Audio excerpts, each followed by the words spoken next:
Mon dieu, ce film est absolument phénoménal, je n'en reviens pas. Pourquoi? Mais pourquoi est-ce que DreamWorks a mis autant d'efforts dans la suite d'un spin-off de Shrek qui est sorti il y a plus d'une décennie? Le Chapeauté 2 est mon film préféré sorti en 2022 et probablement mon film préféré de tout DreamWorks. Avec Kung Fu Panda 2. J'aime beaucoup ce film. Greetings, Panda. We meet at... Hey, how you doing? Hey. Je me rappelle pourtant de ma première réaction quand j'ai vu le premier trailer. C'est beau, mais franchement, je m'en fous.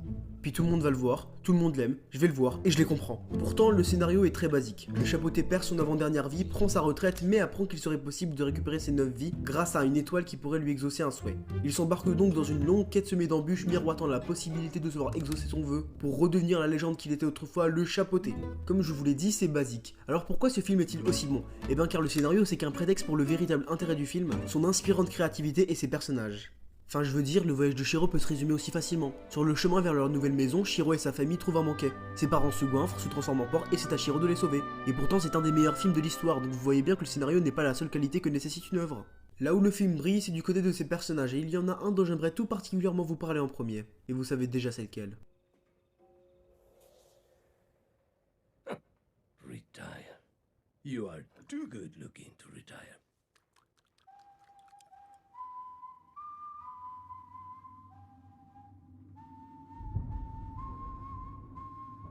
Le film ne se concentre pas vraiment sur le vœu, en effet ce dernier n'est qu'un MacGuffin. Le film a pour sujet la mortalité et l'importance de la vie. Ah oui, c'est toujours un spin-off de Shrek, je vous jure. Et tous ces thèmes sont amenés grâce à un méchant absolument phénoménal, le loup. Ou comme j'aime l'appeler, la mort. Ce n'est ni une métaphore, ni une figure de style, ni une image, ni un symbole, ni rien de particulièrement recherché ou de subtil.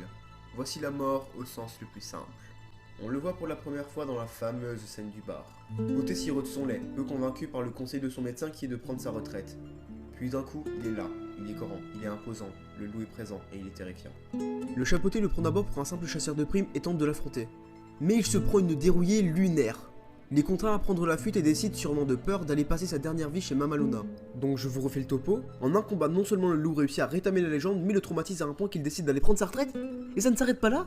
À chaque apparition de ce lugubre canidé, le chapeauté se fiche de peur, son poil se dresse à l'écoute du fameux sifflement de son chasseur. Ce qui est génial avec cet antagoniste, c'est que chacune de ses apparitions, aussi courtes soient-elles, sont des moments d'intense tension, dont l'une d'entre elles qui se conclut sur la meilleure scène de tout le film.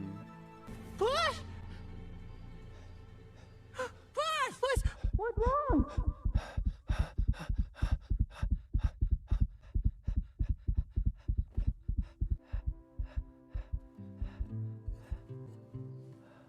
Oh suis-je bête, j'ai oublié de vous parler de ce petit ange.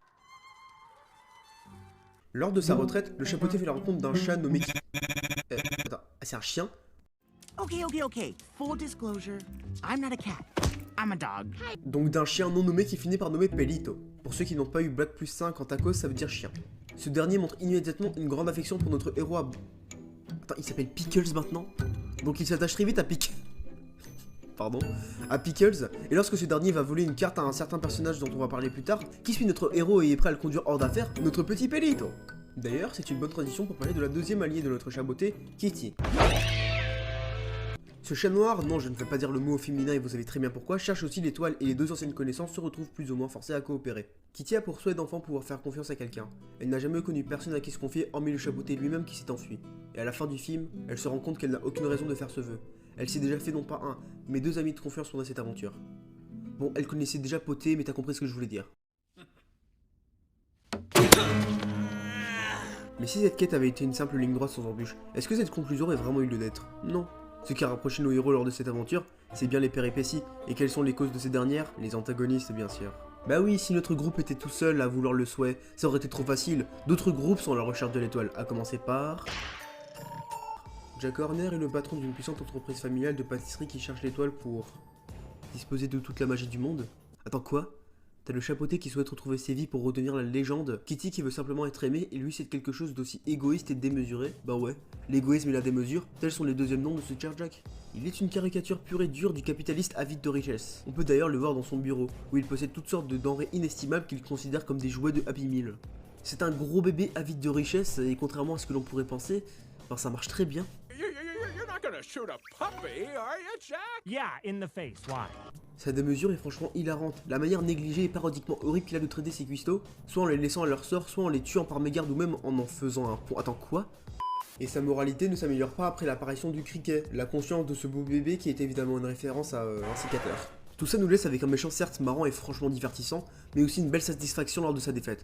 Quelque chose que l'on aurait eu un peu plus de difficulté à ressentir pour la défaite des personnages suivants.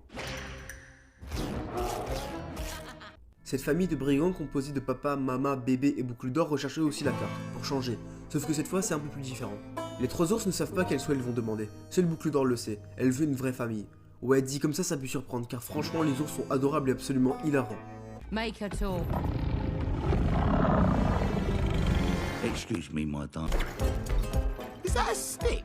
What are you gonna do with that? Ow! You shouldn't have done that, mate.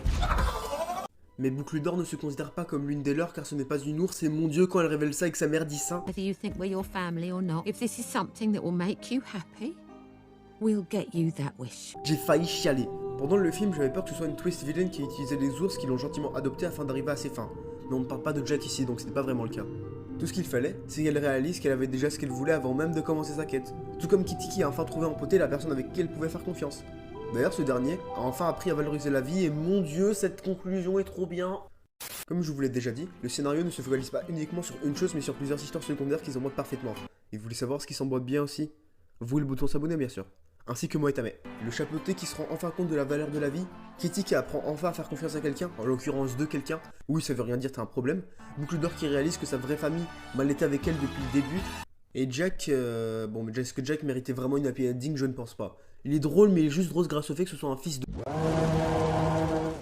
Il y a un dernier point dont j'aimerais vous parler avant de conclure. Le style comics accentue vraiment, je trouve, le côté féerique avec toutes ses couleurs flashy. On se sent vraiment plus dans un conte de fées que dans Shrek par exemple avec son graphisme étonnamment sobre. Les décors sont tellement vivants, enfin le monde où se passe l'intrigue se transforme en fonction de la personne qui tient la carte. Donc oui, la créativité est au rendez-vous. Le Chapeauté 2, le dernier vœu, est un des meilleurs films d'animation que je n'ai jamais regardé. Tout ce qui pouvait être réussi le fut, et certaines idées qui pouvaient être mauvaises sur le papier comme l'abondance de personnages différents, ou le fait que Jack soit très caricatural, ne le sont pas du tout. Comme je l'ai dit précédemment, les histoires s'embriquent parfaitement et Jack est absolument hilarant. Ce film mérite votre temps et votre attention. Et il s'agit selon moi de la meilleure œuvre présente dans la filmographie de DreamWorks.